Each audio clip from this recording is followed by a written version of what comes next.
Siendo las 5:03 de la tarde, podemos dar inicio entonces a esta sesión de la tarde de hoy. Para ello quiero invitar a Clara Mónica y a Lázaro, que ya nos acompañan aquí en la sala, a que por favor activen sus cámaras, activen sus micrófonos y, bueno, poderles dar la bienvenida a esta primera sesión de contenidos académicos como tal de la Cátedra Itinerante de Derechos Culturales. Para hoy tendremos la sesión de el turismo cultural como dinamizador del patrimonio material e inmaterial a cargo de Lázaro Rodríguez y Clara Mónica Zapata. Lázaro siendo director de transformatorios, consultor internacional sobre desarrollo sostenible en políticas culturales y economía creativa, y Clara Mónica Zapata, que es maestra en artes plásticas de la Universidad de Antioquia, magíster en gestión cultural, cooperación cultural y políticas culturales, especialista en planeación social y actualmente directora académica de Banasta Mediaciones, Arte y Cultura. Así que para ambos quiero darles una muy bienvenida. Estamos contentos de que nos puedan acompañar y pues aquí en sala ya se encuentran todos nuestros participantes. Clara Mónica, Lázaro, bienvenidos a este espacio. Muchas gracias, Lalita, a ti Gracias. y bueno, a Lázaro también darle las gracias siempre por su tiempo y disposición y obviamente a todos los que nos están acompañando en esta iniciativa. Este es un reto muy interesante porque hacer una apuesta de reflexión sobre el tema del enfoque de derechos culturales en el turismo y bueno, esto va para todas las líneas que transversalmente ocupan nuestro hacer en la gestión, en la cultura, en el turismo, en el desarrollo y obviamente en la educación. Yo creo que es bastante importante. Bueno, yo como siempre encantado de formar parte de estos procesos en los territorios con Clara, Mónica, Zapata y con Banasta, con el infortunio para mí de que no es presencial y no me voy a poder comer una arepa de huevo allá y disfrutar muchísimo esa comida maravillosa que me encanta del Urabá.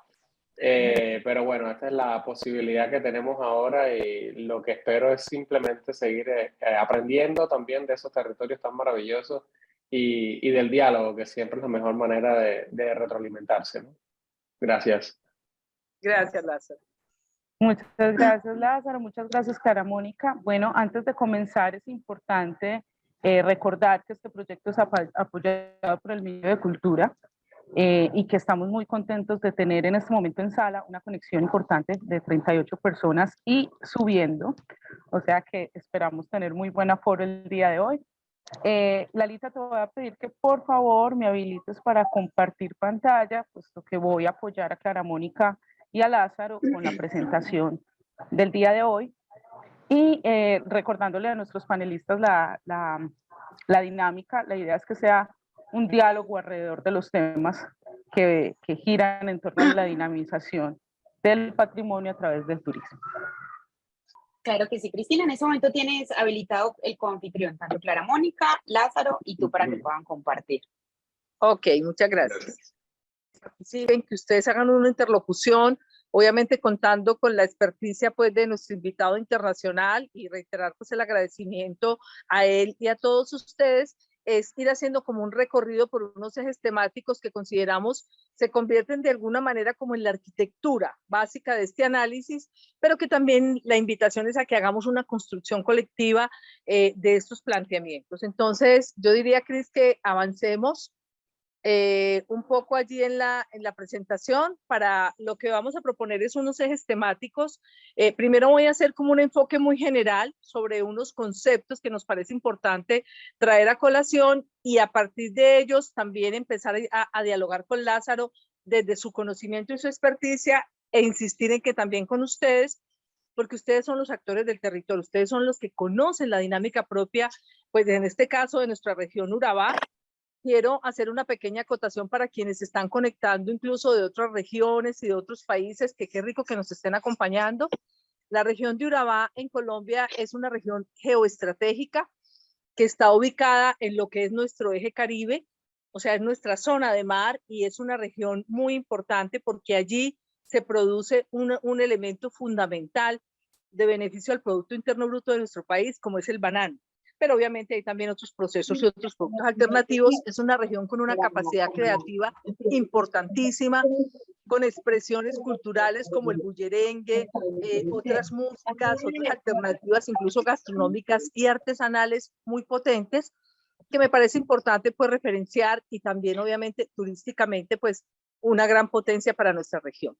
Quiero traer a colación, para empezar entonces, esta definición de la Organización Mundial del Turismo, donde habla y define el turismo como las actividades que realizan las personas durante sus viajes y estancias en lugares distintos a su entorno habitual durante un periodo de un tiempo inferior a un año, y obviamente con unos aspectos característicos relacionados con el ocio, con los negocios, pero esto también hoy se ha ampliado. Hoy tenemos precisamente, yo diría, una redefinición maravillosa del turismo, donde hay unos ámbitos propios de consumos positivos de cultura a través de esta mediación de naturaleza, de turismo religioso, de turismo científico, en fin, un campo bastante expandido que es lo que potencia nuestro proceso. Hay unos objetivos, digamos, determinados, pero yo siempre quiero ser insistente en que nuestra tarea es precisamente apropiarlos, ampliarlos y o redefinirlos necesariamente para lograr, pues precisamente, integrar este proceso.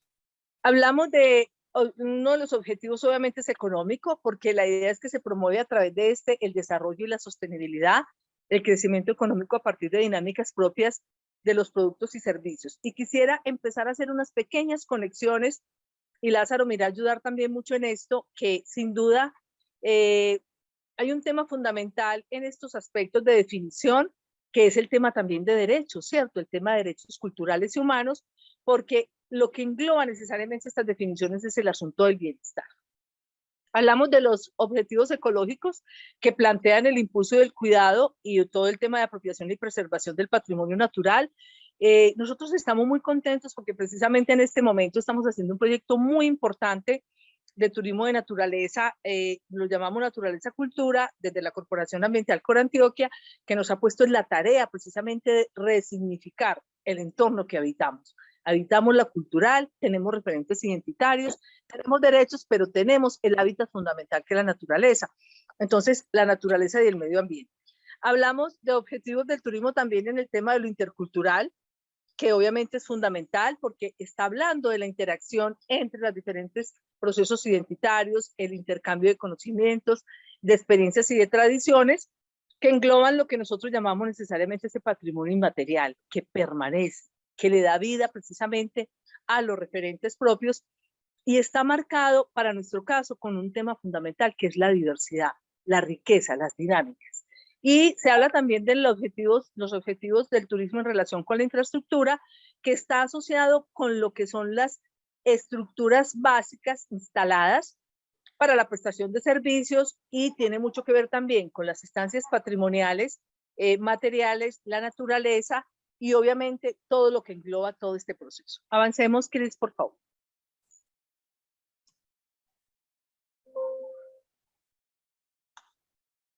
Bueno, ya a partir de esto vamos a empezar, para abrir el diálogo con nuestro invitado, a proponer unos ejes temáticos. Entonces, ¿cuáles son las acciones que compromete desde este enfoque de derechos estos conceptos generales del turismo? Hablamos de dinamizar, vamos a hacer una propuesta de una definición amplia, y creemos que es un término que hace referencia precisamente a la acción y el efecto de la rapidez, de agilizar, de la flexibilidad, de la intensidad, pero sobre todo de un punto que yo creo que es claro, que es la eficacia. ¿Cómo nos vamos leyendo en este planteamiento? ¿Cómo lo vamos a ir apropiando? Para tener en cuenta que nuestra relación en esta cátedra itinerante es derechos culturales asociados al turismo. Hicimos una apuesta obviamente por la región de Urabá, pero esto es transversal. Esto aplica, yo diría, para los diferentes contextos territoriales, con sus debidas, obviamente, contextualizaciones. Avancemos, Cris, para ya llegar a esta parte de estas otras definiciones que nos interesan. Es importante que reconozcamos y que tengamos como herramienta vital estos asuntos que tienen que ver con el patrimonio cultural. ¿De qué hablamos entonces cuando hablamos de patrimonio cultural en general? Hablamos del patrimonio cultural natural, del patrimonio cultural que se divide en material e inmaterial, y ahí quiero pues volver a traer a colación algunas definiciones básicas que sé que todas las hemos trabajado, pero nos interesa ser un poquito reiterativos en que aquí está integrado todo lo que está asociado a este patrimonio de las expresiones artísticas, de los libros, de los procesos de laboratorio, de los objetos domésticos. Me gusta tanto que hagamos un énfasis en esto porque a veces creemos que no tenemos riqueza y sí la tenemos incluso en nuestros entornos básicos de vida. Todo lo que son objetos de trabajo, los rituales, hoy el material audiovisual, el cine, las mediaciones, las tecnologías. Hablamos también de los monumentos y los sitios históricos, todo lo que son monumentos públicos, monumentos artísticos, la arquitectura, los centros industriales. El patrimonio industrial tiene hoy muchísima fuerza porque además se están resignificando espacios que fueron empresas tradicionales, industrias, y que hoy están dinamizándose desde la perspectiva cultural, pero además hay algunos que se conservan como tal, y ahí hay una riqueza fundamental que está asociada también al conocimiento. Y el patrimonio inmaterial, que tiene que ver con los saberes, con los rituales, con las festividades, las formas de expresión, todo lo que está asociado a las expresiones artísticas en particular, y que conecta también los temas de memoria, todo el tema de memoria, de tradición, de transferencia, de legados históricos desde nuestros ancestros hasta nuestro presente. Y hablamos en el campo del patrimonio material, todo lo que está asociado a los vestigios arqueológicos e históricos, todo el contexto de naturaleza, todo el tema de la parte paleontológica, que todo lo que está asociado a actividades humanas in situ, las actividades subacuáticas, bien importante porque a veces descuidamos un poco este tema, el paisaje cultural que es producido determinado en un tiempo o un espacio.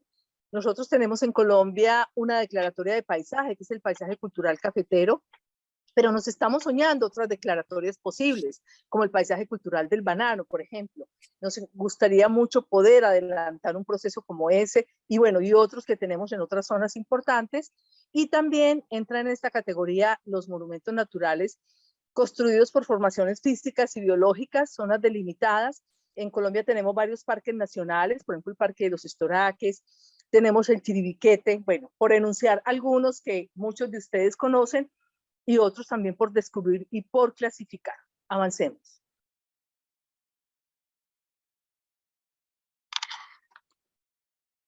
Bueno, entonces ya para terminar esta parte con la que yo hago es una introducción y empiezo a motivar el diálogo con nuestro invitado internacional. Hablamos de que el turismo es un agente dinamizador que obviamente integra el patrimonio material e inmaterial como eje central. O sea, no hay turismo si no hay cultura.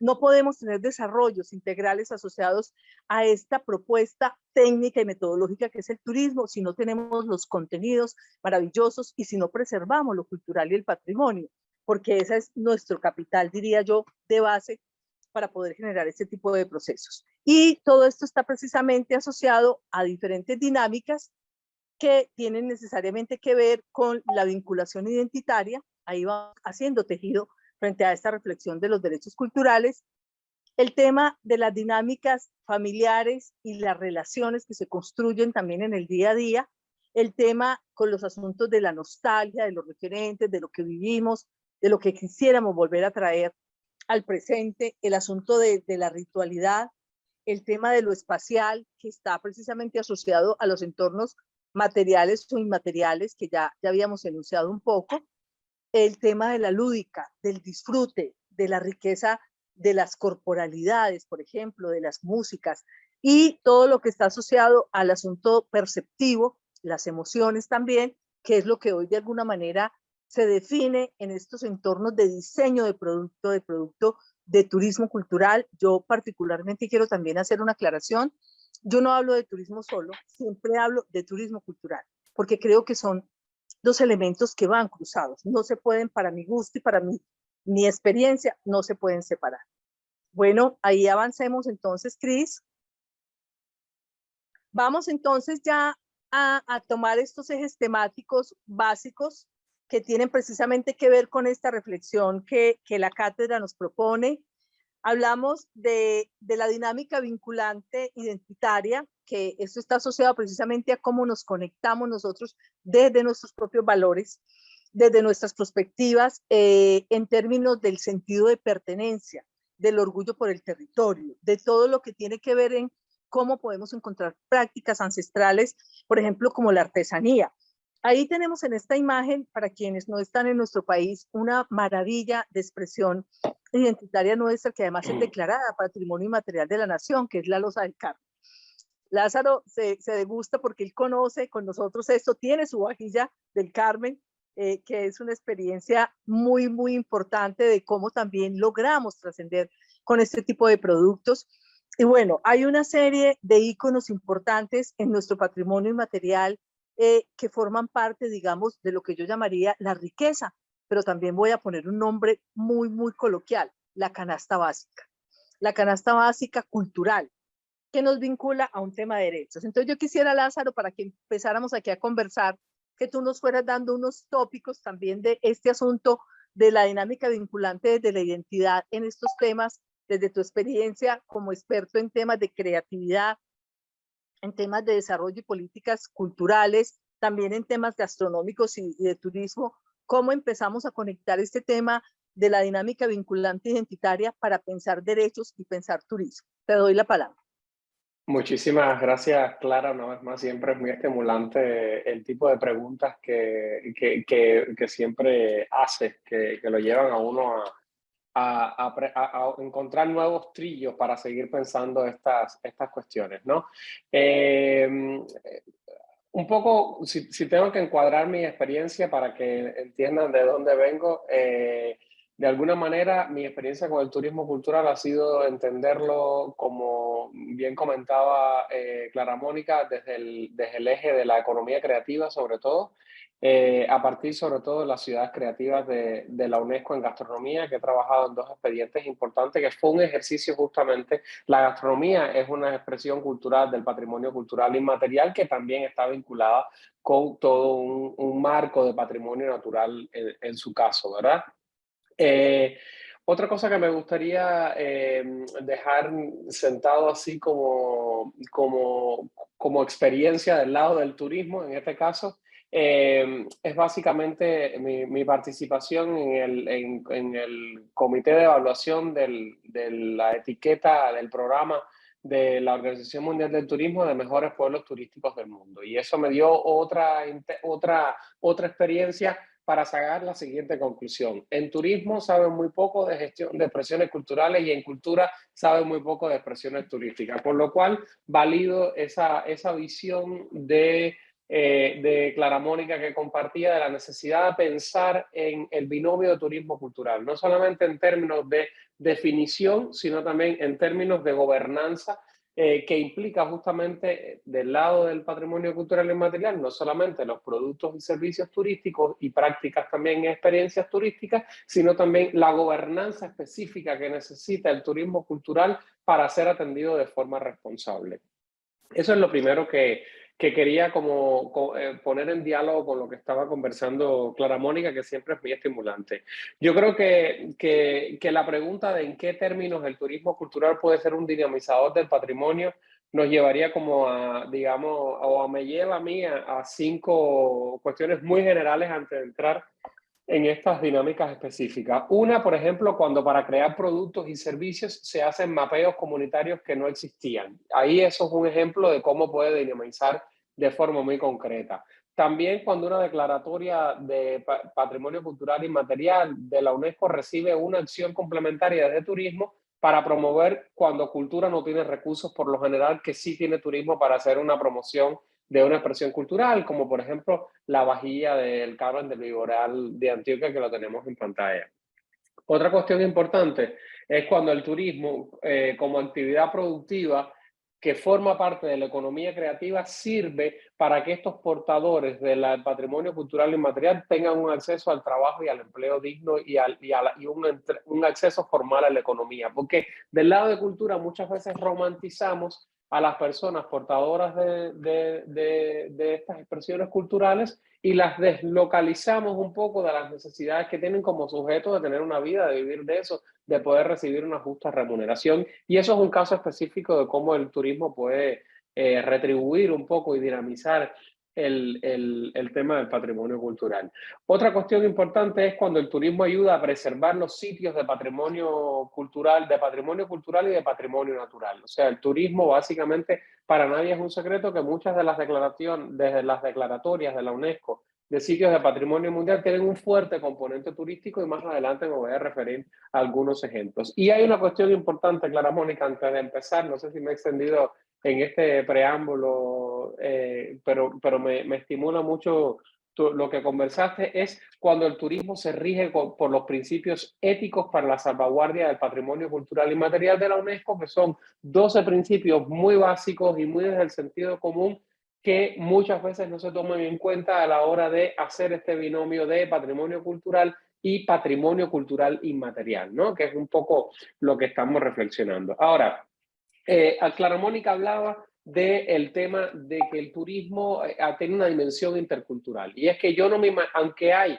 un área específica que puede ser definida como turismo cultural, donde hay especialistas, donde se definen específicamente algún tipo de prácticas turísticas diferentes de otro tipo de prácticas turísticas, si entendemos un concepto amplio de cultura, es muy difícil entender el turismo como algo diferente de una práctica de diálogo intercultural, incluso desde una práctica de conflicto intercultural, porque el diálogo siempre es lo bonito que le gusta a todo el mundo, pero también el turismo implica también conflictos interculturales, porque es un espacio donde se ponen en relacionamiento expresiones culturales diversas sobre la vida.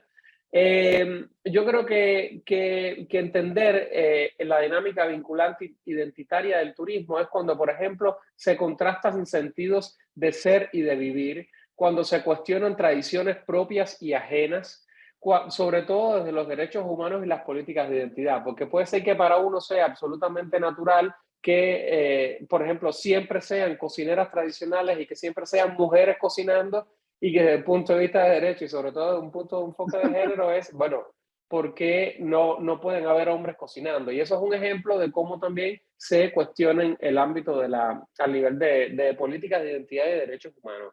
Otra cuestión interesante es cuando se incorporan nuevos olores, sabores, contextos y formas de vida que enriquecen las propias, no solamente la del turista, porque yo sé que siempre cuando pensamos en estas cuestiones de los territorios, siempre hay un ejercicio de empatía. Y ahí es donde voy. El hecho de querer tener algo que mostrar con orgullo a los otros es un proceso identitario, de consenso, de puesta en valor, de convivencia, de empatía y de diálogo, porque te preguntas cómo los demás podrían ver tus expresiones culturales para poderla vender, para poderla hacer inteligible a los demás también, ¿verdad?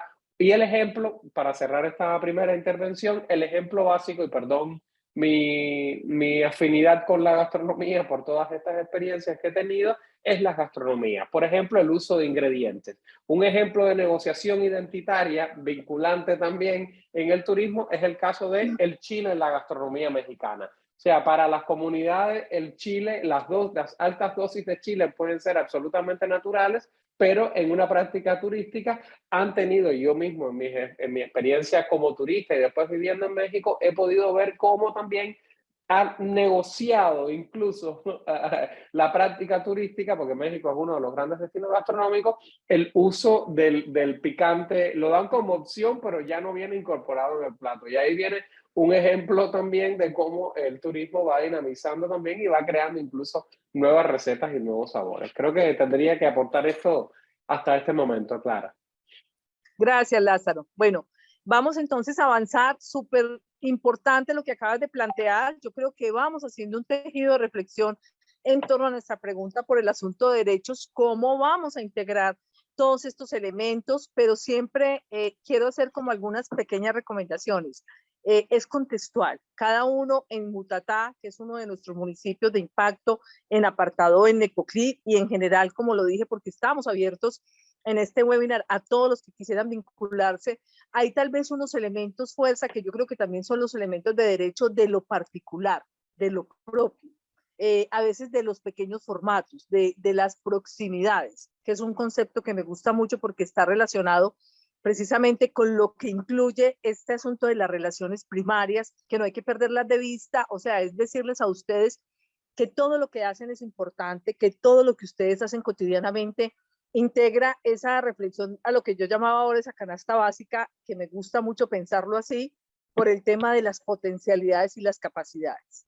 Bueno, el segundo eje temático que queremos plantear en este diálogo está asociado precisamente a la dinámica vinculante, o sea, lo que es lo familiar, lo amistoso, lo próximo, yo diría lo afectivo también, y todo esto corresponde precisamente a las actividades que estimulan el recuerdo. Es un tema bien importante porque como trabajamos tanto esta línea de los intangibles, pero todos somos portadores de memoria, todos tenemos alguien, algo que nos referencia, un gusto, un sabor, un olor, una imagen, una fotografía, un espacio, un momento, un sitio particular, que es bien importante en este tipo de ofertas y que tenemos que pensarlas también. La memoria, obviamente, como un tema de derecho y como un conector precisamente a los factores identitarios, quién soy, de dónde vengo, qué me fortalece precisamente en cuanto al tema de valores.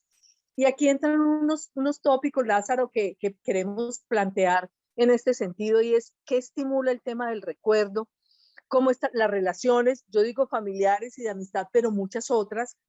Por ejemplo, hay un ejercicio muy bonito del que tú y yo y otros participamos, y es cómo hemos ido construyendo una red de relaciones muy importante, de mucho respeto, de mucha calidad, de mucho valor, pero que también es una red estratégica, ¿cierto? Que nos permite también trabajar, ser sólidos, compartir conocimientos, etcétera, etcétera. Y entre este tema de vínculos, tú lo tocabas un poco en la parte anterior, pero quiero que lo fortalezcamos en esta segunda parte del diálogo. Encontramos temas pues como la gastronomía, es un asunto rico y yo sé que pasa en todas las culturas del mundo cuando uno recuerda ese hecho de ir a almorzar en la casa de la mamá, esa comida rica, esos olores, esas formas de hacer, ¿cierto? Esas formas de cocinar, de crear, porque la cocina y la gastronomía, tú lo decías, es un acto creativo muy potente que hoy incluso yo creo que por fortuna ha adquirido el valor necesario y ya hoy tenemos una generación importantísima de creadores en la parte culinaria y gastronómica que le están dando incluso un valor que antes no veíamos a nuestras cocinas tradicionales. Teníamos incluso actitudes de subvaloración, hoy ya no, hoy ya nos parece importantísimo. Para el caso nuestro, por ejemplo, una bandeja paisa, lo que son los frijoles, en México las tortillas, las arepas en Colombia, bueno, también las arepas en Venezuela, que son deliciosas, que a veces nos peleamos un poco ese nivel. Bueno, lo que tiene que ver con las antigüedades, entre otros temas que generan esta relación vinculante, familiar, de memoria, de momentos, diría yo, y de reflexiones, que es como si hoy pudiéramos abrir un álbum de familia, recorrerlo, mirarlo, y cómo eso precisamente hoy tiene que ver con un asunto del derecho a tener mis propias conexiones, mis momentos de diálogo, incluso interno, con mis recuerdos, y cómo eso se vuelve también un elemento fuerza para consolidar un producto de turismo cultural en clave de derechos. Cuéntanos un poco desde esta pregunta de lo vinculante, ¿cómo lo ves tú? Gracias, Clara. Apagué muchas gracias. Sí, yo me voy a enfocar quizás complementando lo que acabas de decir, en el tema de las familias. Cuando la familia se pone de acuerdo en emprender utilizando lo que tienen, su patrimonio cultural, su saber coser, su saber cocinar, su saber relacionarse con el campo. Y es que yo creo que el turismo de experiencia ha salvado más familias que un terapeuta de familia. ¿Y por qué digo eso? Yo creo que, por ejemplo, cuando una familia se plantea un emprendimiento familiar, que además, por lo general, el turista de experiencia está buscando también relaciones que sean más auténticas, más sinceras, más de proximidad. Yo creo que a las familias les ayuda a construir la memoria familiar. El ejercicio de ponerse a pensar en un producto turístico ayuda a ese, porque a veces pensamos el patrimonio cultural e inmaterial de la UNESCO en general, pero desestimamos también esos pequeños acervos, esos pequeños reservorios de patrimonio familiar que son lo que le dan un sentido, incluso si lo vemos desde un punto de vista capitalista, de diferenciación del producto con respecto a lo que puede ofrecer la vecina de al lado con los mismos ingredientes, etcétera, ¿verdad? Ayuda a construir la memoria familiar, incluso a reconstruir la memoria familiar, ayuda a entender ese acervo como un activo económico común. O sea, ayuda incluso a empoderar a la familia, como que juntos pueden echar para adelante con un proceso. En algunos casos ayuda a rebajar los litigios y conflictos de herencia. Qué sé yo, si la abuelita se murió, dejó la finca con todos los primos y ahora tenemos que poner la finca a producir porque no la vamos a desechar. Y ustedes saben de lo que les estoy hablando. En algunos casos ayuda también a fomentar el cooperativismo, no solamente de la familia, sino también de otras familias alrededor también, sobre todo en espacios rurales y espacios locales también. Y también puede poner en crisis a la familia cuando también se cuestionan modelos de familia desde ese otro que viene y entra a la casa, porque no todo es bonito. O sea, hay que prever estas cuestiones también que son parte de la sostenibilidad, ¿no? Quizás no de la eficacia, pero sí de la sostenibilidad de los proyectos. Desde el punto de vista del turista, esta dinámica vinculante familiar tiene el privilegio de la proximidad que no dan los hoteles de cadena, estas visiones de sol y playa por lo general, si no es una playa con un enfoque familiar, ¿no? Su experiencia también conecta mejor con los sentidos comunitarios, ayuda a interpretar mejor el significado que tienen determinados platos, determinadas recetas también, y ayuda también a entender la autenticidad cuando en efecto es auténtico, porque insistimos también que hay muchas personas que utilizan también este patrimonio cultural como un postureo y lo hemos visto a lo largo de los años también. Ahora, también para las comunidades salen ganando de esta dinámica vinculante, Clara, porque es más fácil negociar con familias que con individuos aislados también a la hora de pensar en un clúster turístico, a la hora de construir rutas, a la hora de construir productos que van más allá de lo que ofrece la familia en su finca, sino también cuando se piensa en clave de región. Y tú misma ponías el ejemplo de todo el trabajo que se ha hecho en Urabá, de todo el trabajo que están haciendo en Antioquia también, y en otras regiones también donde estas designaciones como como ciudades creativas de UNESCO o como mejores pueblos del mundo, lo que implica es un ejercicio de coordinación de todos los activos que se tienen, incluido el patrimonio cultural inmaterial, claro. Ok, Lázaro, excelente. Vamos entonces a avanzar como en nuestros tópicos de análisis y vamos a hablar de un tema fundamental que es este tema de la nostalgia, o sea, de cómo hoy precisamente hay unas representaciones, digamos, artefactos referentes, hay aspectos importantes que tienen que ver con este asunto de la reflexión que está asociada a esta dinámica del asunto de la nostalgia y que yo creo que es importante tenerla pues como muy en cuenta para este tipo de trabajos y de volver a conectar un poco en una visión, yo diría, sistémica hacia la memoria, hacia lo que significan estos referentes importantes que tenemos en todo este proceso y que nos dan, yo diría, la base para la construcción incluso de entornos físicos, de espacios. Tú hacías una referencia ahora al tema, por ejemplo, de los hoteles. Yo particularmente siempre hago una reflexión y digo, a mí los hoteles de cadenas y todo, grandes hoteles, no me gustan mucho porque a mí me gustan los espacios donde yo soy una persona y no soy un número de habitación. O sea, por ejemplo, eso pasa mucho en las grandes cadenas hoteleras donde tú eres un número de habitación. En cambio, los formatos pequeños, los ambientes, digamos, para el compartir.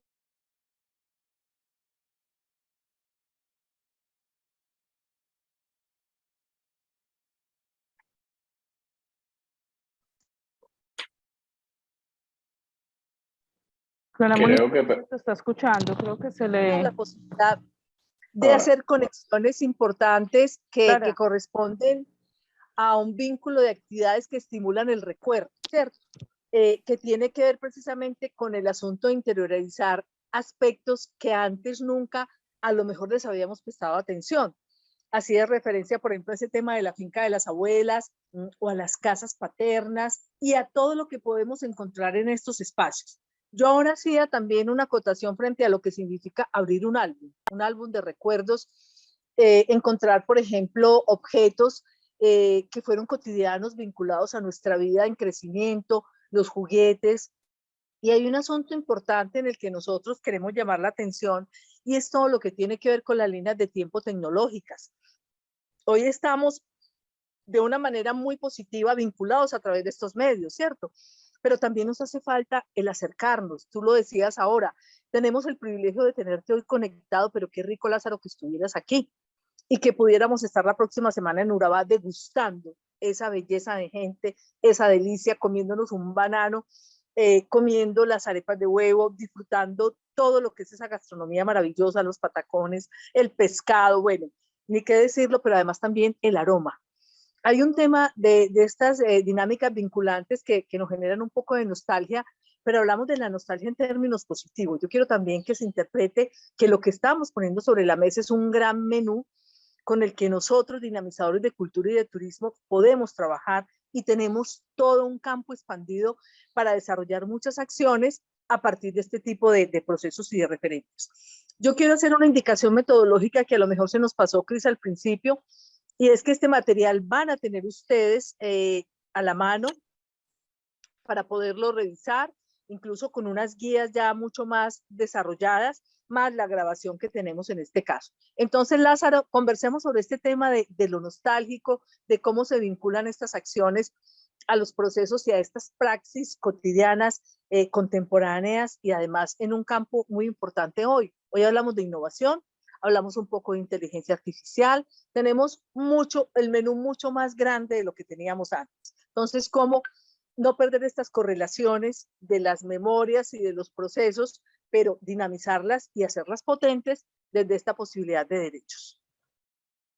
Bueno, ya me hiciste salivar ya en esta nostalgia vinculante de todo el menú de Urabá. Yo creo que aquí yo cogería con pinzas esta dinámica vinculante, sobre todo por el tema de lo que implica el turismo vintage, que a veces se le ha puesto también como un hashtag ahí, como una etiqueta o como un tipo de turismo que la gente busca, ¿no? Yo lo estaba pensando cuando a partir del diálogo estimulante que tuvimos de conversación, y es que el stock vintage es sobre todo de gente que tuvo poder adquisitivo para comprar y acumular. Eso tiende a romantizar sobre todo los bienes urbanos de clase alta, de medias altas, disfrazar todo eso como auténtico y general de una época, que es un poco el peligro que tienen los objetos descontextualizados, porque cuando haces algún tipo cuando tienes algo como el Museo de los Botones, o el Museo de los Corazones Rotos, por ejemplo, en algún momento en el Museo del Objeto en México, había una exposición que la gente iba sobre las relaciones rotas y la gente lo vinculaba con objetos. Era una exposición sobre las relaciones rotas. Entonces, eso es un ejemplo de un turismo cultural vinculado con la dinámica nostálgica, ¿no? Se me acaba de ocurrir ahora pero es un ejemplo de práctica, ¿no? Lo bueno de este turismo vintage es que yo creo que, si lo vemos desde el punto de vista medioambiental, tiene un enfoque circular. O sea, es darle una segunda vida simbólica también relacionada con la apropiación comercial como práctica. Por ejemplo, yo colecciono a partir de un tiempo discos de vinilo y CDs. Eso, en vez de que terminen tirados en un basurero, uno le da una segunda vida, pero eso tiene que ver también con el tema de la apropiación y el coleccionismo. Pero bueno, hay un sector importante porque en casi todas las ciudades donde voy hay un segmento creciente de este tipo de turistas que va a comprar antigüedades, pero antigüedades, no solamente antigüedades de piezas caras, etcétera, sino también antigüedades que tienen que ver con objetos de uso cotidiano. Pero hay otra cuestión importante, Clara, aquí, vinculante y nostálgica, que yo creo que tiene que ver con aquellos emprendimientos turísticos, por ejemplo, basados en las grandes fiestas patronales o en esas fiestas que se hacen con migrantes de retorno. Yo recuerdo mucho tiempo viviendo en México, que en muchos pueblitos de Michoacán, donde la migración era más del 50% de la población a lo largo de los años, las fiestas patronales incluso eran financiadas por consejos de michoacanos en el exterior, en Estados Unidos sobre todo. Entonces, esto es un ejemplo de un turismo vinculante de nostalgia que tiene un segmento muy específico. Por eso es que aquí no hay una regla específica y no hay una receta de cómo hacer esto. Y por eso refuerzo la idea que decía Clara del tema del menú. Hay diferentes opciones y lo importante es la pregunta que usted se haga. yo no necesito hacer una franquicia de lo que se está haciendo en otro estado y en otro. Yo lo que necesito es entender ese patrimonio cultural, entender el sentido que tiene también y entender también las tendencias del mercado, porque necesariamente, y por eso es que decimos que el turismo cultural es un diálogo intercultural, es un ejercicio también de entender cómo los otros necesitan colocar en su propia experiencia, en su propio interés de inversión y de recursos básicamente, que lo moviliza. ¿Por qué lo moviliza? Porque si usted está pensando, lo que lo moviliza a usted necesariamente no es lo que lo moviliza a otra persona. Entonces, ¿cómo yo hago ese espacio de diálogo también de lo auténtico y de lo auténtico puesto en el mercado? Porque eso es lo que estamos hablando también cuando hablamos de turismo cultural. Es cuando hay una práctica, un bien, una actividad o un servicio turístico que se basa en las expresiones culturales del patrimonio. Claro. Bueno, vamos a una, ya para ir cerrando, tenemos otros 3 tópicos para cerrar pues como esta primera jornada, y estamos hablando ahora del tema del ritual, de lo que está asociado a estos asuntos de los rituales que tienen que ver con todas las actividades asociadas a las creencias, a las tradiciones, a las tradiciones místicas, a los temas religiosos que son muy potentes en nuestras culturas. Hay una fuerza significativa de asuntos que competen a este tema del respeto, pero también de la memoria, todo lo que está asociado al arte religioso en particular, y bueno, religioso en el campo expandido, no estamos hablando de una sola religión, obviamente, y hay experiencias y prácticas significativas. Bueno, el Camino de Santiago, por ejemplo, que está muy vinculado a un asunto reflexivo, pero también de interacción, con un ambiente propicio, retador también, pero en todos nuestros entornos hay unos temas fundamentales. Ustedes saben que, por ejemplo, las Semanas Santas, tenemos muchas Semanas Santas declaradas Patrimonio Cultural. Semanas Santas del mundo. También hay un tema fundamental en este caso, y es el tema de los cementerios patrimoniales, y existe una gran red mundial de cementerios patrimoniales. Son espacios que incluso a mí me gusta mucho que al fin se integraron a los procesos de la vida cotidiana cultural y no a unos espacios que eran distantes, que eran un poquito de temor, que la gente los veía como unos asuntos muy complejos, con excepción pues obviamente de la cultura mexicana, que hace la fiesta más hermosa del mundo, el Día de Muertos, y que convoca precisamente una dinamización de un ritual festivo de memoria, de recuerdos, también de cocinas, del pan de muertos, de los colores, de los banderines, en fin, que me gustaría que eso se volviera general para todo el mundo, porque realmente la muerte es real.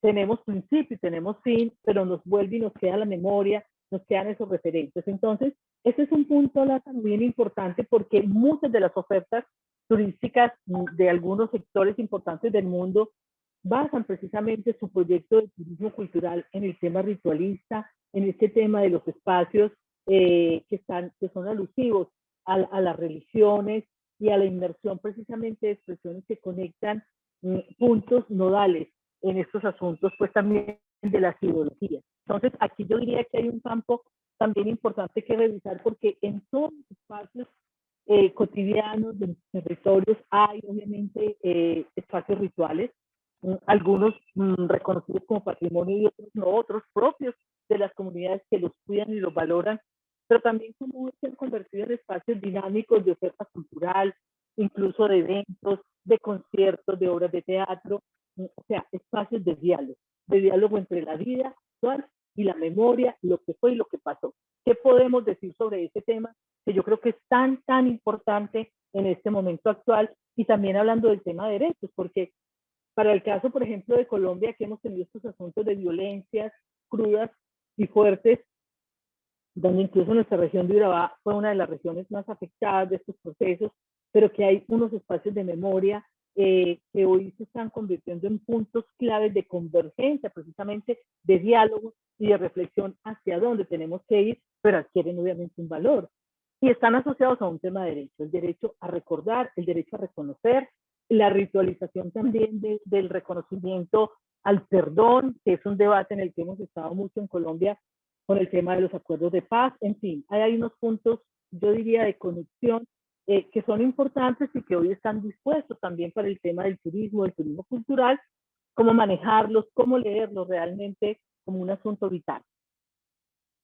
Yo creo que eso que comentas es importante porque abre todo un espacio que sé que se está trabajando sobre el tema del turismo de paz, o sea, realmente cómo utilizas al turismo como una plataforma, no solamente de, bueno, de imagen país e imagen local, porque cuando hay turismo hay paz por lo general, o sea, nadie va a a un espacio de, aunque hay también un turismo de guerra, debo decirlo, o sea, hay lo hemos visto con el tema de la guerra en Ucrania, lo hemos visto, hay mucha gente muy loca en el mundo también y necesaria, pero viéndolo en positivo desde un enfoque de derechos, que es lo que proponemos en esta conversación desde esta cátedra también, realmente el turismo tiene una función importante en la reinserción de partes que estaban en algún momento en litigio y se encuentran también para incluso construir esos sitios de memoria, incluso para tener emprendimientos conjuntos también como una manera también de salir de esa situación de conflicto, ¿no? Yo creo también, y complementario con lo que decía Clara, no debemos pensar solamente esta cuestión ritualista en términos de religión católica, sino también en todas las religiones y creencias, especialmente aquellas que tienen que ver con lo comunitario y lo biocultural, especialmente de los pueblos indígenas. Por ejemplo, la fiesta del Inti Raymi en la cultura inca, que es el 24 de junio, el solsticio de invierno, es un gran espacio de celebración turística en Ecuador y Perú. La fiesta también de la Guelaguetza, que son los 2 últimos lunes de julio, coincidente con el solsticio también. Los lunes del cerro, pero que están dedicados al culto popular de la Virgen del Carmen, pero al final es un espacio donde 7 regiones de Oaxaca vienen y celebran tradiciones, música, gastronomía, etcétera. Es un gran festival que moviliza millones de dólares en todos los años. La Guelaguetza es una gran fiesta de Oaxaca, ¿no?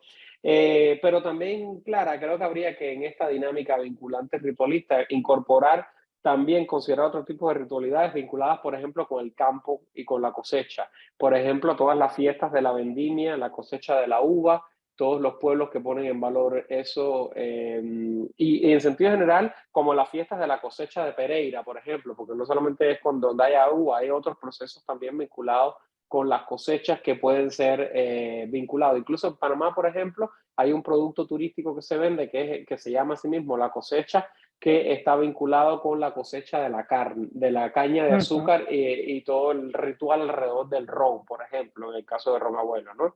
Yo creo que en sentido general el aporte al PCI, al Patrimonio Cultural Inmaterial, de este tipo de prácticas es que ayudan a refrescar la memoria colectiva, a generar acciones de investigación, de promoción, de comercialización y sobre todo llaman la atención sobre la salvaguardia, porque en este vértigo de la vida cotidiana, hiperconectado e hiperprecarizado con toda la vida llena de inflación y de neoliberalismo por todos lados, realmente se nos olvida dónde poner los acentos, dónde poner el recuerdo y también dónde ir construyendo lo que va a ser memoria en los próximos 300 años, porque tenemos que romper esa visión creacionista y folclorista del patrimonio cultural y entender el patrimonio cultural como un hecho vivo también que necesita oxigenarse justamente para que las personas, esos portadores, no asuman el patrimonio como una educación bancaria que asumía Freire, sino que le encuentren un sentido a su vida, a ese patrimonio en su propia existencia, ¿no? Y bueno, yo creo que ahí es como lo que tendría que apuntar en ese sentido, claro. Ok, muchas gracias, Lázaro. Sí, yo creo que este es un tema que todavía nos tenemos un poquito pendiente en muchos espacios. Ya sabemos pues que tú acabas de hacer mención a unos espacios maravillosos de esos rituales que conectan acciones cotidianas de vida, pero que también nos permiten hacer una acción mucho más prospectiva en términos de la tarea que tenemos que desarrollar en este campo. Bueno, el otro tema que conecta nuestra reflexión hoy es el tema del espacio, el tema espacial, o sea, todo lo que está necesariamente vinculado a las actividades de apropiación precisamente del patrimonio material, material inmueble, patrimonio natural, que ya un poquito hacía referencia a él al principio, y que tiene que ver con el tema del acceso, de la intervención de los espacios, de cómo precisamente hoy tenemos la necesidad de degustar este tipo de cosas. Hablábamos en esta zona en la que estamos hoy, que es la región de Occidente de turismo, y hablábamos de una cosa maravillosa, que pareciera muy superficial, pero la voy a plantear para que entendamos este asunto. Básicamente en este sector se ofrecía un tema de lo que llamamos un día del sol, que la gente venía a disfrutar de una piscina, pero no se daban cuenta del entorno maravilloso que tenían alrededor, de la riqueza natural, del paisaje, de los olores, de las fragancias, de las frutas, de todo lo que había, y nos contaban muchos de los actores que han mandado a recoger. O sea, claro, existen los espacios con las piscinas, además aquí hace calor, pero hoy la gente no quiere eso. Hoy la gente quiere ir a las zonas, a recorrer, a mirar el café, a mirar los cultivos, a degustar la naturaleza, a observar las aves, por ejemplo. Y hay otros temas que también se asocian a esto, a cómo van correspondiendo dinámicas también de este tema espacial a los nuevos espacios, a espacios innovadores. Hablábamos ahora de los formatos, que tienen mucho que ver también con este asunto de cómo vamos generando nuevos valores de interacción social vinculados necesariamente a espacios innovadores, no solamente naturaleza, galerías, espacios integrales, espacios donde un punto clave que transversaliza esta nueva posibilidad es el acto creativo. O sea, cómo soy capaz de tejer desde elementos básicos que tengo en mi entorno, opciones y alternativas de turismo cultural y de derecho. Para dinamizar y para establecer esto que los técnicos del realmente podamos establecer una base integral de opciones de riqueza y de beneficio. Entonces, aquí entra todo lo que está asociado también al patrimonio material, a nuestros entornos históricos. Colombia tiene, por ejemplo, 45 municipios que son declarados Patrimonio de la Nación, que creo que muchos no los conocemos, no sabemos qué pasa, qué historia hay detrás de eso, pero no solamente los centros y los cuadrantes históricos. Muchos de ellos están rodeados de otra riqueza, de procesos de naturaleza, de asuntos de riquezas hídricas, en fin, lo que sería como el gran contenedor, diría yo, de lo que es el espacio, como tal, el espacio físico, pero también un poco el espacio imaginario, que es el que integramos para esta oferta. ¿Qué quisieras aportarnos, Lázaro, en este tema de la dinámica vinculante espacial? Yo creo que ahí, Clara, es interesante complementando lo que acabas de decir, es solamente mirar el paisaje también, no solamente en su dimensión rural, sino también el paisaje urbano también.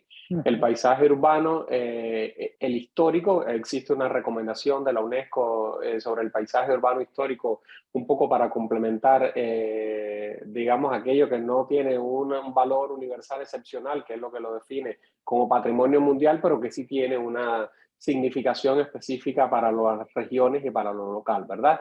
Y ahí es donde yo creo que hay una oportunidad importante de resignificar, como decías tú, y me encanta ese proyecto que estás haciendo también en Urabá, en Antioquia, que hablaste de resignificar el paisaje, resignificar también el espacio ahora como territorio de paz, ¿no? Ahí hay dos ejemplos claros para no ocupar mucho tiempo, donde en esta dinámica vinculante espacial también hay que considerar las experiencias de sitios de patrimonio mundial de la UNESCO que son pensados en términos espaciales. Y tú mencionabas ahorita el Camino de Santiago.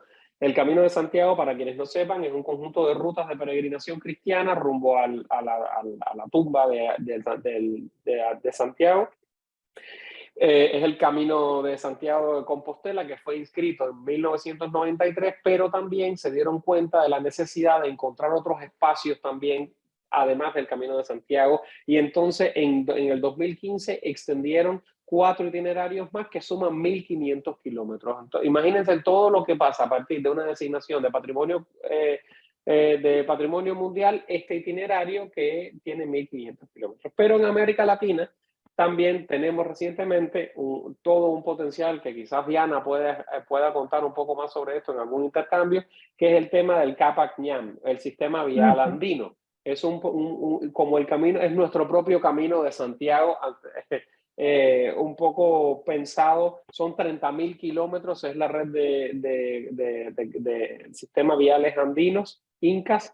Está integrada por 274 componentes y ahí vemos ya que en cada uno de esos componentes en sí mismo es un bien también de promoción turística también, y comprende países como Argentina, Bolivia, Chile, Colombia, Ecuador y Perú. Yo creo que pensar estos dos ejes también, que como comentaba Clara también, estas propuestas de dinámica son básicamente una metodología, pero son vinculadas, porque esta visión de esta dinámica vinculante espacial se vincula con la ritualista anterior, pero también con un tema de nostalgia, etcétera, ¿verdad? Yo creo que sería por eso apuntar en esta visión el concepto de paisaje. Me parece súper importante, y sobre todo porque hay una cosa, Lázaro, que concluye un poco esta reflexión, concluye parcialmente y preliminarmente, es que a veces no conocemos el territorio. Yo creo que el primer ejercicio que tenemos que hacer es profundizar en el espacio que habitamos, porque nos volvemos muy cotidianos, muy delimitados en las acciones diarias y perdemos de vista el entorno, y me gusta mucho lo que plantea sobre el paisaje. Ya vamos terminando, tenemos ya este tema y uno último, y es este tema maravilloso, el tema vinculante de lo lúdico, de lo que tiene que ver con todo lo que estimula nuestras correlaciones, las emociones también, pero el de gusto, el poder precisamente compartir, el tener el derecho, precisamente el derecho cultural y humano a la vivencia, a compartir con los otros, con el otro, a degustar la riqueza que existe, ya decíamos, en nuestros productos originarios, pero también en otros productos que nos vienen de otras partes, que hacen el ejercicio de diálogo cultural en el consumo positivo, que me parece importante y que tiene necesariamente que ver con unos puntos claves que queremos plantear en esta dinámica lúdica. Lo que tiene que ver con la adquisición de conocimientos, porque cuando exploro otras formas de gusto, otros sabores, otros productos, estoy aprendiendo, pero también estoy entendiendo que hay factores originales en dos elementos fuerza de estos productos. Una cata paralela que podríamos hacer de vinos que no se producen en nuestra región, pero sí se produce café. Y podemos hacer como un análisis en dos columnas de una cata de vinos y una cata de café compartida, lo cual obviamente nos lleva al origen. ¿Quién produce el café en nuestro territorio? Ustedes que tienen café, y cómo aquí hay una interacción de asuntos, de habilidades, de experiencias educativas, de buscar incluso innovaciones que tienen que ver con estos espacios. También la interacción de ese tipo de procesos con otras áreas de expresión, del arte, de los talleres, de las músicas, de la danza, que hoy por fortuna estamos hablando de una cosa mucho más transversal, mucho más integral. O sea, potencializamos saberes de manera específica, pero integramos acciones que corresponden a ofertas de turismo cultural dinámicas, lúdicas, de mucha riqueza y de mucho aprendizaje. Yo lo dejaría ahí, Lázaro, ya para darte la palabra y para que vamos cerrando con el último tema. Sí, yo voy a poner solamente el ejemplo colombiano, que a mí siempre me interesó, es algo que he vivido yo, que vincula gastronomía y literatura, y es en Bogotá la experiencia de Casa Tomada, Libros y Café, que es un club de gastronomía y literatura donde el chef Leandro Carvajal con el maître literario Juan David Giraldo construyeron un servicio turístico al final, porque es turístico, también, donde tú puedes ir, compras el libro que en 69.000 pesos y el menú en 90.000, y tienes esa experiencia específica de comer, en algunos casos con los autores, o simplemente tener una conversación sobre un libro que te apasiona. Hay que entender también que este tipo de productos y servicios son, digamos, enfocados a nichos específicos, gente que le gusta comer y le gusta leer. Entonces, pero hay un segmento de turistas que se interesan por estas cuestiones también.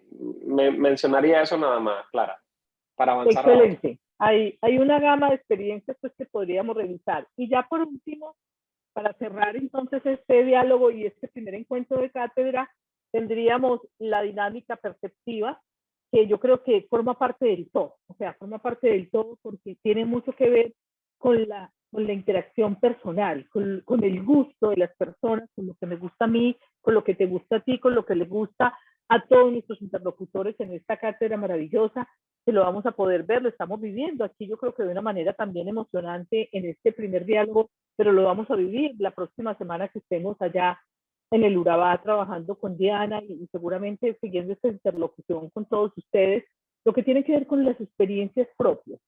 Hay unas áreas muy innovadoras en este momento, que es todo lo que tiene que ver con turismo terapéutico, con el tema de la degustación, el descanso, la terapia incluso emocional en entornos de naturaleza, a través del juego, de la musicoterapia, de las artes escénicas, en fin, que, como les digo, forman parte, ya para cerrar, de este gran menú que estamos poniendo hoy sobre la mesa, todo pensado en clave de derechos culturales. Entonces, ya para cerrar, darnos pues como, Lázaro, tus últimas apreciaciones en este tema y bueno, vamos ya para abrir seguramente un espacio. Cris nos dirá cómo estamos de tiempo para recoger algunas inquietudes que haya y continuar ya con el cierre de este primer momento. Clara Mónica, claro que sí. Antes, Lázaro, antes de tu intervención, pues que de antemano les agradecemos muchísimo. En el chat está un enlace para la toma de asistencia, para que por favor lo diligencien en el chat de la sesión. Es importantísimo que por favor nos colaboren diligenciándolo y una vez terminemos la intervención de Lázaro, pasaremos a unos 15 minutos de intervenciones, de preguntas o de apreciaciones de nuestros participantes, teniendo en cuenta que podemos seguir haciendo la retroalimentación a través de los grupos de WhatsApp y cuando ya estemos en territorio. Muchas gracias. Muchas gracias. No, yo pondría en esta dinámica vinculante y perceptiva, pondría ejemplo, el turismo de maratones, el turismo de senderismo, pero competitivo también, y ciclismo, porque también tiene que ver con lo biosensorial, etcétera. Pero además tiene que ver también con, dice que Selva también, quizás mi perra está hablando, quiere opinar. Acá dos ejemplos nada más: el turismo cultural como consumidor, cuando uno va, por ejemplo, a experiencias como Rock al Parque en Bogotá, etcétera, que son ejemplos concretos de un producto cultural que atrae muchísimo turismo en ese sentido. Yo creo que agregaría, Clara, que en efecto el turismo puede dinamizar el patrimonio cultural inmaterial, pero eso hay que intencionarlo, o sea, no es algo que se da de manera automática. Creo que porque justamente la relación conflictiva que ha tenido el turismo con cultura viene justamente de las malas prácticas y de la responsabilidad en el manejo del patrimonio cultural inmaterial por las prácticas mercantilistas sobre todo, ¿no? Yo creo que dejaría como reflexión cuestionar visiones idealistas o estáticas de las tradiciones, que es una crítica que ha hecho la UNESCO también, porque invisibilizan el proceso y el contexto de producción. Y eso es lo más importante cuando usted genera un producto o un servicio turístico, o sea, darle el contexto y digamos, el tiempo y el espacio y el proceso de producción de ese servicio. Y eso es lo que lo vincula justamente, Clara, como bien dice siempre, con los territorios, ¿no? Hay que cuestionar la fetichización y el rechazo al cambio también de muchos portadores también, que muchas veces se apropian del patrimonio cultural, que es un bien público y es común también, como una mercancía personal y común. Y sabemos que hay muchas de estas cuestiones también en nuestros territorios, ¿no? Creo que un turismo cultural responsable con el patrimonio cultural es un turismo cultural que reconoce tanto estos principios éticos de salvaguardia como también los mecanismos que existen incluso para mapear ese patrimonio cultural, tanto con la Convención de 2003 de la UNESCO como también con otros instrumentos que tiene Colombia como país, ¿verdad? Incluido su política pública de turismo cultural. Clara. Gracias, Lázaro. Bueno, yo creo, Cris, que ya nosotros dejamos acá para la interacción. Gracias, Lázaro. Quiero dar las gracias también a nuestras entidades aliadas, a la Corporación Rosalba Zapata, a Camaleón de Urabá, al Totumo Encantado y obviamente a nuestra Corporación Turística Urabá Darién Caribe, que son nuestros socios en territorio, y a todos los que están vinculados hoy también desde otros territorios, que nos parece maravilloso poder tener esta conexión y esta interacción. Bueno, Cris, ya dejo en tus manos la moderación para que empecemos las preguntas y vamos cerrando. Clara Mónica, claro que sí. Voy a responder básicamente 2 preguntitas logísticas para dar paso ya a las preguntas del tema. Le pedimos a nuestros enlaces, a nuestras líderes de enlace, que por favor compartan nuevamente el link de asistencia, que lo están preguntando en el chat. La charla se les va a enviar, una vez ya la descarguemos y esté editada, se les va a enviar a través de un enlace de Drive para que la puedan descargar y puedan visualizarla nuevamente. Sabemos que a veces las conexiones no permiten escuchar bien algunos apartados de la charla, entonces la podrán ver y tenerla como memoria, bien lo decía Lalita al principio, que por ese motivo grabamos la sesión. Bueno, yo quisiera entonces en este caso primero agradecer profundamente a Lázaro y a Clara Mónica esta intervención y esta ilustración tan importante para este tema que acontece en el marco de nuestra Cátedra Itinerante de Derechos Culturales, y abrir el espacio para las preguntas. Les pediría que levantaran la mano quienes tengan alguna pregunta para nuestros expertos o alguna observación o acotación frente al tema que estamos hoy tratando.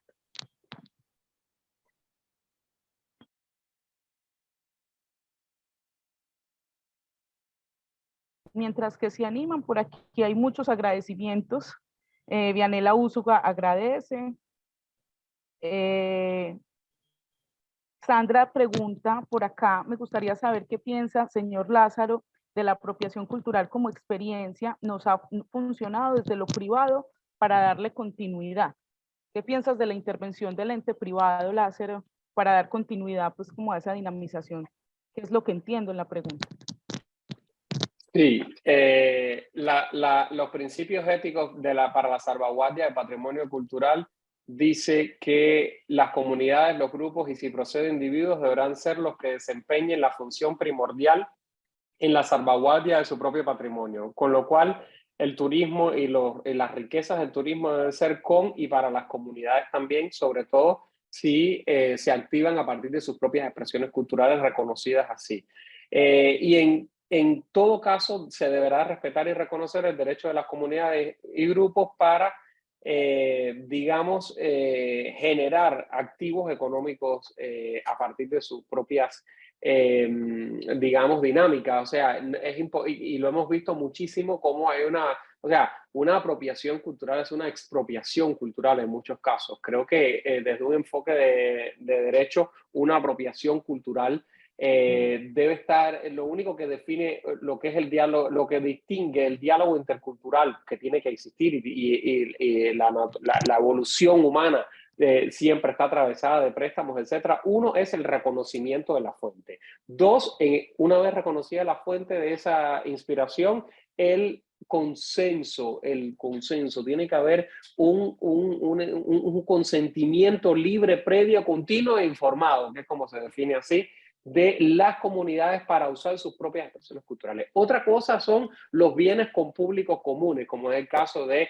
un cerro, un paisaje cultural, estas cuestiones. Pero creo que es importante definir que el hecho de pertenecer a un grupo social, a un grupo étnico o a un territorio no da ipso facto el derecho a apropiarse de manera individual de ese bien y servicio público. ¿Me explico? O sea, hay una cuestión, y esto es un debate que va a empezar ahora a moverse muchísimo post-Mondiacult, que fue el último encuentro de la UNESCO de políticas culturales, donde se ha postulado la cultura como un bien público global. ¿Cómo va a ser la dinámica entre esa apropiación mercantil, muy vinculada sobre todo con el tema de digamos, los recursos de propiedad individual, de propiedad intelectual, que casi siempre son individuales, a este tipo de expresiones culturales que son colectivas? ¿Quién es el dueño de la guelaguetza? ¿Quién se puede apropiar de la arepa de huevo? ¿Quién se puede apropiar de lo que generan, por ejemplo, unas fiestas patronales específicas? O el bullerengue, ¿me explico? O sea, son cosas que son de todos, que no pueden ser apropiadas. Otra cosa es desarrollar productos turísticos que respeten esas comunidades. Muchas gracias, Lázaro. Iván Darío nos está levantando la mano Adelante, Iván, activa tu micrófono para que puedas hacer tu intervención.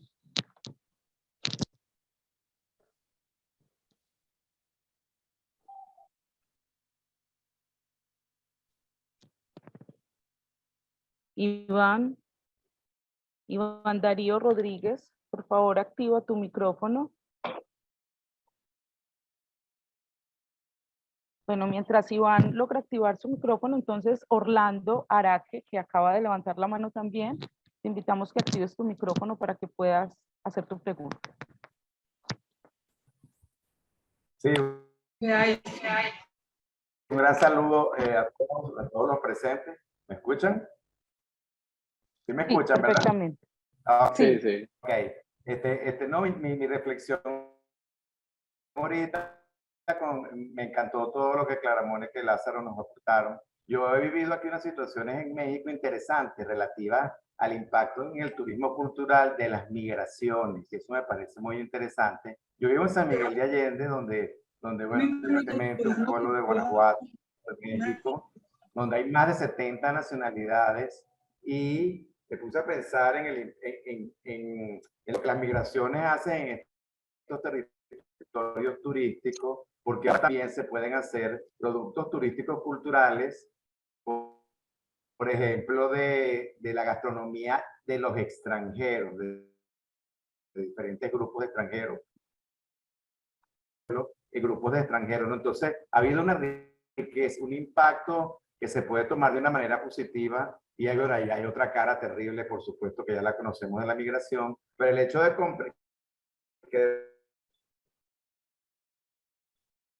que las comunidades comprendan que los migrantes viajan con su patrimonio en su, muy interesante. Esa era la reflexión. Yo quisiera de pronto hacer un aporte. Clara Mónica, se te desactiva el micrófono. Trata de no mover mucho las manos porque activas y desactivas el micrófono. Bueno, listo. Me parece muy importante la anotación que hace Orlando, porque claro, hoy estamos en un asunto de un cruce positivo, diría yo, de diversidades.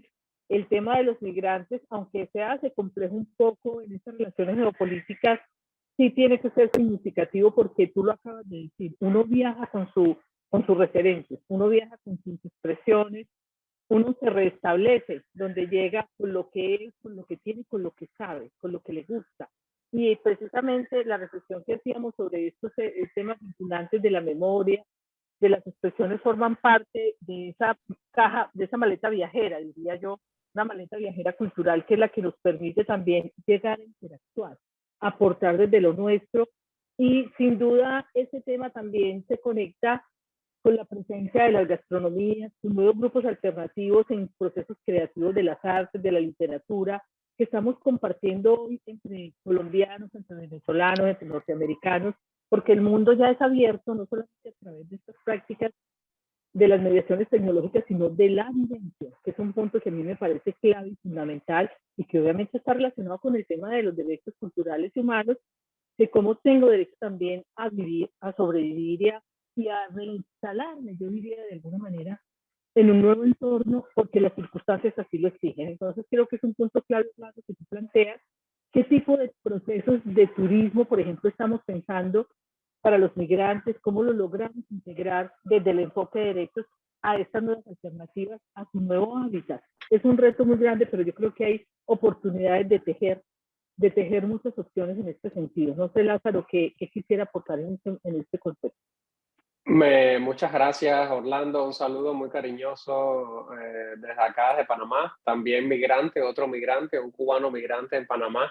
Y justamente me hizo pensar, Orlando, en el proceso cuando estábamos construyendo el expediente de Panamá como ciudad creativa de la UNESCO en gastronomía, que a diferencia de otros espacios con una fuerte impronta de ingredientes o de prácticas tradicionales, perfectamente, por ejemplo, con toda la diversidad cultural de Perú o de México, era imposible que un país como Panamá pudiera competir. Entonces, la reflexión fue, ¿por qué tienes que competir? ¿Por qué no entiendes tu propia definición? Y en esa definición que trabajamos el concepto de gastronomía intercultural panameña. Hay algo que es panameño, que es incuestionable, pero eso panameño no se puede explicar sin lo que ha sido el canal de Panamá para la historia del mundo y todas las migraciones que eso ha traído, ¿no?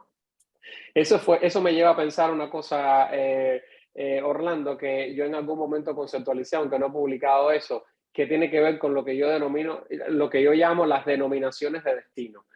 Porque siempre hablamos en la gastronomía de las denominaciones de origen sobre la base de las raíces, etcétera, pero no hablamos de esas denominaciones de destino donde el propio migrante se convierte en un promotor turístico, o sea, ya sea por los amigos, por su propia vida, porque vienen a visitarlo, etcétera, y ahí hay un potencial muy interesante para entender estas dinámicas de diálogo intercultural que favorecen no solamente el patrimonio cultural, digamos, del destino, sino también del origen también, porque muchas cosas se cuestionan y muchas veces se dialoga cuando tienes una visión bastante abierta también de las expresiones culturales, ¿no? Hay otra pregunta ahí dirigida a mí, voy a aprovechar ya de una vez, que me hace Maribel Orozco, me pregunta, que me dice que tuvo la posibilidad de conocerme. Un saludo, Maribel. Y me pregunta cómo se ha avanzado en la Agenda 2030 en el tema de turismo cultural. Muy poco, y yo he parecido un poco el loco de la casa. Esto es un tema que yo he llevado incluso a la sede de la Organización Mundial del Turismo hace unos meses en una misión que tuve en Madrid, y lo he conversado en UNESCO también en el ámbito de los indicadores de Cultura 2030 cuando formé parte del grupo de expertos de indicadores de Cultura 2030. A lo que más hemos logrado un poco, Maribel, es a tratar de hacer, y es un ejercicio que estamos haciendo desde Transformatorio, mi consultora, es tratar de conectar estos indicadores de Cultura 2030 con el turismo cultural como una práctica específica. Y eso es inédito, como mismo era inédito conectarlo, el tema de la economía creativa, con los indicadores de Cultura 2030. Y esta ha sido la manera más concreta de conectar el turismo cultural, digamos, y la economía creativa con la Agenda 2030, porque hasta hace 2 años la UNESCO no contó con un marco conceptual de indicadores de Cultura 2030, pero esto es un tema mucho más complejo. Pero bueno, yo creo que hacia ahí es donde va esta reflexión, cómo podremos encontrar indicadores específicos de esa práctica que podremos denominar turismo cultural y creativo en los indicadores de Cultura 2030, que es la manera un poco de resolver el gran faltante que ha tenido la práctica turística de indicadores culturales. Bueno, muchísimas gracias, Lázaro. Hay una última pregunta antes de cerrar esta sesión. La hace Gerson Gómez, que pregunta cómo influye el turismo cultural en el cambio climático cuando todavía hay personas visitando lugares que no deberían ser intervenidos por el ser humano, que deberían dejarse solo al ámbito natural, ¿cierto? A la dinámica propia de la naturaleza. Entonces, no sé quién quiera contestar, Clara Mónica o Lázaro, los dos. No sé si quieres agregar algo ahí. Bueno. Sí, bueno, el tema primero, recordemos que la reflexión del cambio climático y el tema cultural no se puede desligar del momento que ha sido definido como el antropoceno, que tiene que ver con justamente nuestra era. Nuestra era tiene que ver con las intervenciones del ser humano. Y una de las prácticas también que se ha demostrado que más han sido, digamos, invasivas con el medio ambiente, no solamente es el turista ya en sitio, sino también con todo el tema por ejemplo, los vuelos aéreos, etcétera, que está documentado que la aviación es una de las empresas más contaminantes, y de ella depende básicamente el turismo. Yo creo que el gran reto y la conexión y el gran reto, Gerson, es el tema de la descarbonización, más allá de que también el tema de las intervenciones de los sitios. Por eso es que en esos contextos entra la UNESCO también, para proteger, por ejemplo, lo que se conoce como la capacidad de carga de un sitio turístico, etcétera, que se regula. Hay muchas ciudades que están regulando incluso la cantidad de turistas que entran y que pueden acceder a sitios de patrimonio mundial, en función también de la sobrecarga, porque el turismo mal manejado también implica daño al patrimonio, daño al entorno, daño al paisaje y daño medioambiental, por supuesto. Sí, yo quisiera solamente complementar, Lázaro, porque lo que has planteado es clave, es cómo nos integramos precisamente a todos estos marcos normativos, pero cómo asociamos las normas de manera consciente, ¿cierto? Porque yo creo que es necesario hacer una interpretación, pero también una apropiación de la norma desde el principio ético y desde el asunto de derechos, donde quiero aquí hacer una reflexión importante. Los derechos tienen que ver también con responsabilidades. Todos somos responsables de lo que acontece precisamente en los temas de preservación cultural, patrimonial y ambiental, que obedece precisamente a la pregunta que nos estás haciendo y que es muy retadora, porque yo por lo menos creo que voy a ir por un nivel de conciencia importante en la responsabilidad que tenemos con el cuidado del medio ambiente, con el cuidado del hábitat, del oxígeno, del agua, de la riqueza natural que es la que nos permite precisamente estar vivos, y lo que está asociado precisamente a las zonas de reserva en términos de naturaleza, que es muy potente y muy importante, que como decíamos ahora que ni siquiera las conocemos. Yo creo que lo primero que tenemos que hacer para lograr unas intervenciones positivas y conservar pues las delimitaciones que implica a nivel normativo con los parámetros internacionales de UNESCO, pero también con nuestras propias corporaciones ambientales, con el lineamiento, por ejemplo, que tenemos en Colombia de parques naturales, que están determinadas precisamente como zonas de reserva, pero también con algunas opciones de acceso que se permite de acuerdo a proyectos muy bien formulados y muy bien manejados, está asociado a hacer un reconocimiento de ellos. Yo diría una categorización y una socialización muy pedagógica de qué significa precisamente tener esas zonas de reserva y la responsabilidad que tenemos con ellas para su preservación. Entonces yo creo que lo primero que hay que hacer es conocer de verdad, de una manera muy clara, lo que estamos precisamente haciendo en estos momentos. Y yo también quiero ser reiterativa en que esto lo tenemos que hacer desde la base, desde lograr ese posicionamiento estratégico de la cultura, el desarrollo y el turismo en la entidad escolar, formar una nueva generación, no solamente de públicos y consumidores positivos, sino de actores que estén comprometidos con la preservación del territorio. Muchísimas gracias a nuestros expertos, a todos nuestros participantes. Todavía hay algunas preguntas que se quedan ahí, créanme que las vamos a contestar, solo que este espacio ya se nos acaba en este momento, pero vamos a enviarles los enlaces donde vamos a estar dando respuesta a estas preguntas que son muy importantes para esta cátedra, para enriquecerla y para el producto final, que como les dijimos en la plenaria, va a ser una guía de derechos culturales para el sector turístico, un resultado que sin duda va a ser muy interesante para todos. Quisiera pedirles nuevamente que no olviden diligenciar el formato de asistencia, porque es el registro de esta carta. A todos los que ingresaron les pedimos que diligencien el formato y les voy a pedir un último favor, por favor activen sus cámaras para tomar una fotico de la sesión que quede como memoria, agradeciéndoles a todos su asistencia, su participación, su buena disposición para construir juntos un turismo cultural en clave de derechos. Perfecto, ahora sí las tenemos todas las fotos. Bueno, agradecemos a todos, nos da envidia porque muchos activaron cámara y ahí mismo se vio playita, pero ya casi llegamos por allá. Muchas gracias a todos por su asistencia, gracias Clara Mónica, gracias Lázaro, excelente esta ponencia. Empezamos con pie derecho nuestra cátedra de derechos, nuestra cátedra itinerante de derechos culturales. Nos vemos el lunes a la misma hora para que conversemos sobre consumo turístico cultural. Muchísimas gracias a todos. Muchas gracias. Gracias a todos. Gracias. Nos vemos. Chao. Mil gracias. Gracias. Bye, bye. Muchísimas gracias. Hasta luego.